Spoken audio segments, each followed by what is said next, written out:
이번에는 이제 실내 건축학 개론이고요. 지금부터 배우시는 게 실내 건축 및 전산응용 기능사에도 출제가 많이 되는 내용이 들어있고요.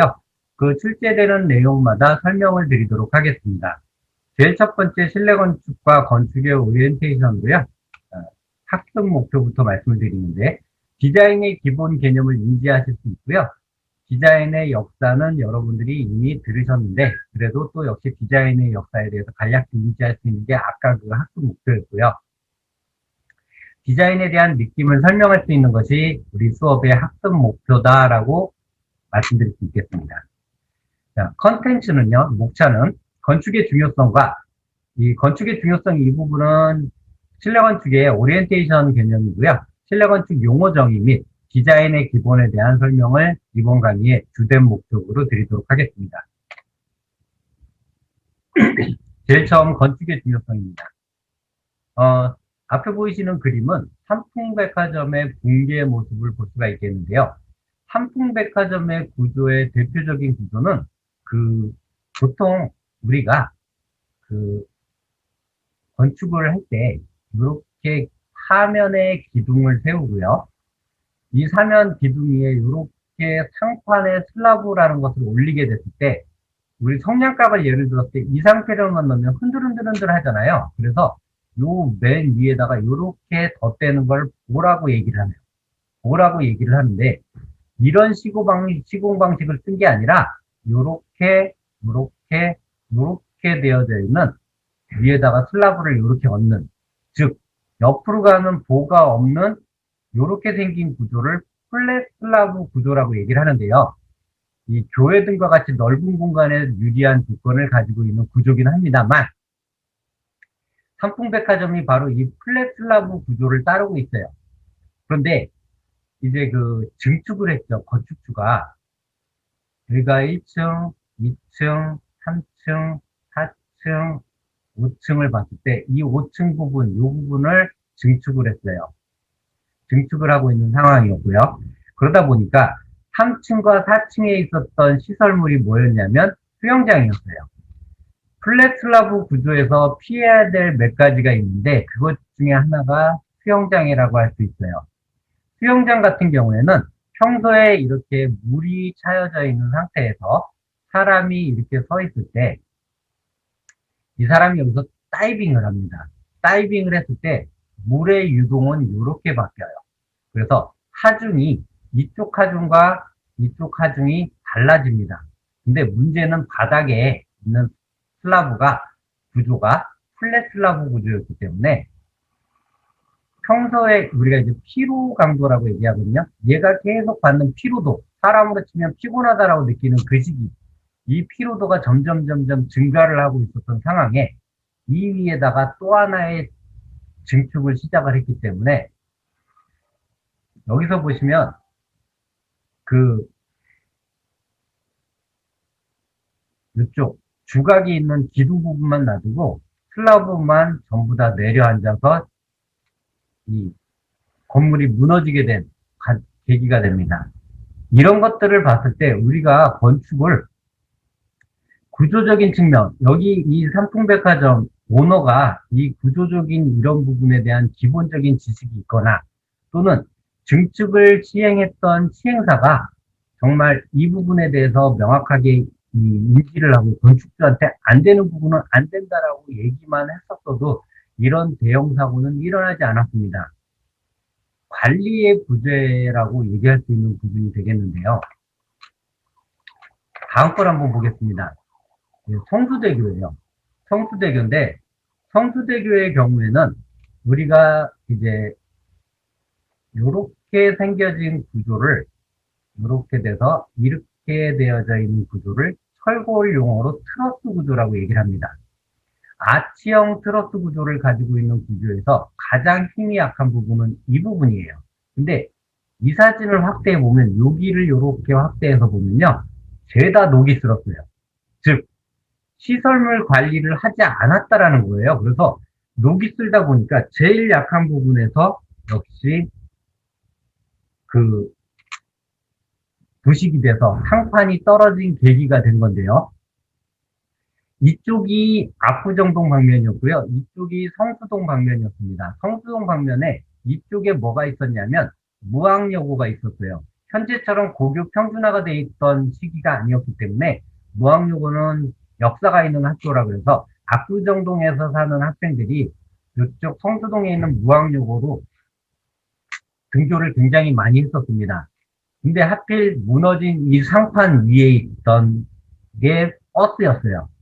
버스가 뒤집히면서 당시 사고가 났던 시간이 7시 45분경이었는데 7시 45분경에 이 상판이 떨어지면서 이 버스가 뒤집혀서 많은 여학생들이 그 꽃을 피워보지 못하고 사망하는 사건이었습니다. 안전사고와 시설물 관리 부재가 일으킨 총체적인 사고가 아니었나라고 생각되고요. 이 사고 이후로 서울시에서는, 우리나라에서는 시설물 특별안전법이라는 특단의 조치를 내려서 6개월에 한 번씩 이 건물에 대한 정기검진을 실시할 수 있게끔 했고요. 구조안전 진단에 따라서 3년, 5년 주기로 1종 시설물, 2종 시설물을 분리를 해서 역시 마찬가지로 정기검사, 정밀검사 등을 실시를 해서 안전도를 파악했는데요. 소위구 외양간 고치는 이런 상황보다는 우리가 건축을 하는 사람의 입장으로서 먼저 돌아보는 습관도 가지는 것이 중요할 것이다라고 생각이 됩니다. 자, 여기는 이제 와우 아파트라는 마포에 있는 이제 와우 아파트라는 건데요. 굉장히 오래된 얘기입니다. 1960년대 얘기예요. 그래서 와우 아파트가 와우 공원을 등지로 이렇게 뒤에 보시면 이렇게 산을 등지고 여기에 기둥만 세우는 이렇게 기둥만 세워서 아파트가 산을 깎은 비탈로에다가 와우산을 깎은 비탈로에다가 이렇게 집을 지은 케이스인데요. 이 기둥에 대한 보강과 집안에 대한 보강을 하지 않았기 때문에 이 건물이 이렇게 왼쪽 하단부의 그림, 오른쪽 하단부의 그림처럼 이렇게 건물이 무너져 내린 사고가 생기게 됩니다. 그래서 많은 인명들이 다치긴 했는데 그래도 그나마 다행인 게 이때가 그 평일이어가지고 사람들이 여기 많이 안 있고 출근을 한 상태라 그나마 비교적 그 인명피해는 덜한 상황이었긴 하지만 그래도 역시 그 어떻게 보면 부끄러운 그런 사고가 아닐까라고 생각을 합니다. 그 밖에도요, 아직까지 붕괴가 되고 건물이 기울고 이거 같은 경우에 제천에 있는 건물인데요. 불과 얼마 안 됐어요. 5년에서 10년밖에 안 됐습니다. 최근에도 이렇게 건물이 피사의 사탑보다 더 심하게 기울어져 있는 걸 보실 수 있을 거예요. 아직까지도 이런 상황이 많이 발생을 하고 있다는 게 안타까운 현실입니다. 건물이라는 것은 모든 사람이 주거의 용도 또는 일상생활의 용도로 사용을 하고 있기 때문에 한번 무너져 내렸을 때 그 피해가 굉장히 막중하게 벌어진다는 것을 생각하시고요.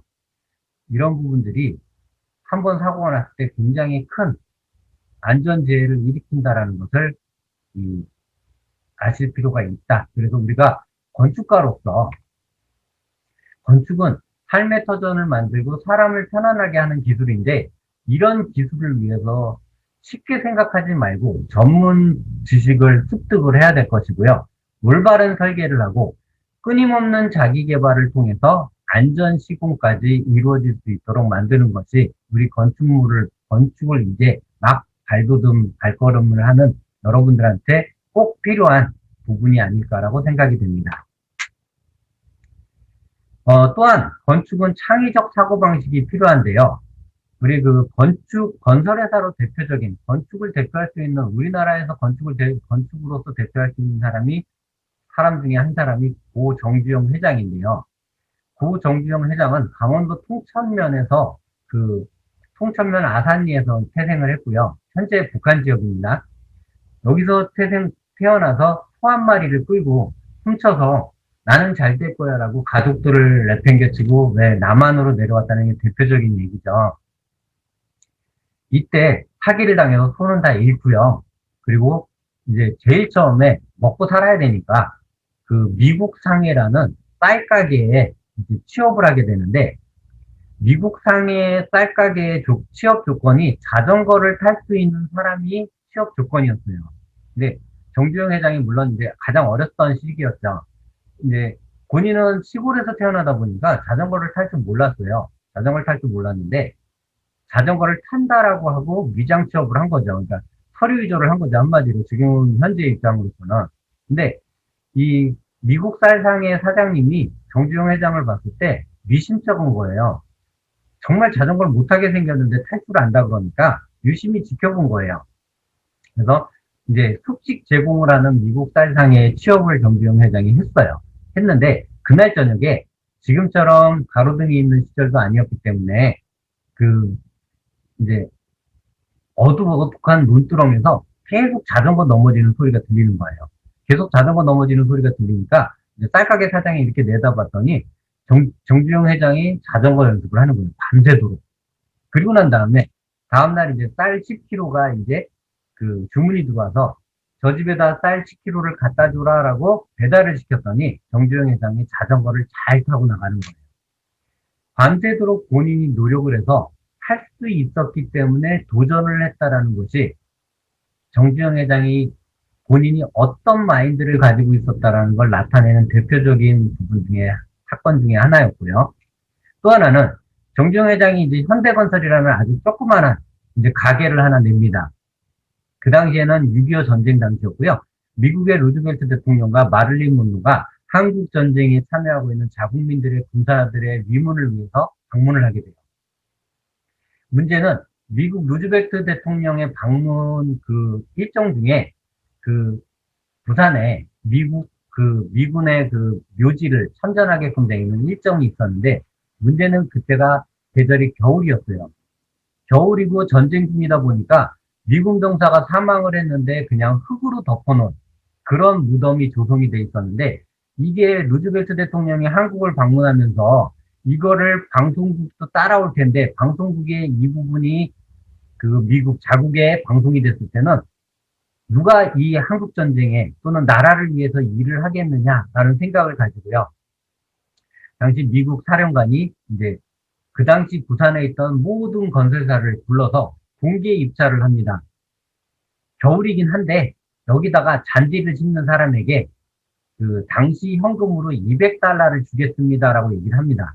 200달러를 주겠다라고 하는데 모든 사람들이 혀를 차요. 아니 무슨 한겨울에 잔디를 도대체 어디 가서 이 전쟁통에 심으라고 하는 것이냐라고 얘기를 하는 거죠. 그런데 그 고 정주영 회장은 본인이 하겠다라고 얘기를 하고 나섭니다. 그랬더니 젊은 사람이 조그만한 그것도 영세한 현대건설 회사를 하나 가지고 이제 그 아주 중요한 사업인 이 묘에 미군 묘에 잔디를 심어야 되는데 다 못한다고 하는데 저 사람이 한다 그러거든요. 미심쩍습니다. 그래서 이렇게 얘기를 해요. 당신이 여기다가 잔디를 깔 수만 있다면 200달러에다가 50달러를 더 얹어서 주겠다라는 얘기를 해요. 지금 이 달러 가치를 봤을 때는 25만 원 정도밖에 안 되는 가치지만 당시 전쟁 중에 미국 달러는 굉장히 큰 어마어마한 금액이었다라고 할 수 있어요. 근데 일주일 뒤에 이제 공사가 완료됐다고 얘기를 듣고 가보니까 정말로 묘지에 파랗게 잔디가 있는 거예요. 그래서 이 미군 사령관이 물어봅니다. 고 정주영 회장한테 도대체 어떻게 여기다 잔디를 깔았습니까? 라고 물어봐요. 그랬더니 저는 여기다 잔디를 심지 않았습니다. 라고 얘기하면서 저는 여기다 보리를 심었습니다. 보리는 겨울에도 녹색을 띠고 있고 겨울철 날씨가 추워도 살아남는 특성을 갖고 있습니다. 그래서 보리를 심은 다음에 보리에 밑둥을 쳐서 잔디처럼 보이게 했습니다라고 얘기를 합니다. 자, 여기서 정주영 회장이 봤던 것은 잔디를 심어야 된다가 아니라 고객의 니즈를 분석한 거예요. 고객은 여기에 잔디가 아닌 푸른 묘지를 원한다라는 메인 포인트가 되는 니즈를 분석을 해서 그 니즈에 맞는 조건을 해소시켰던 거예요. 그래서 그 250달러가 현대건설을 일으키는 발판이 됐습니다.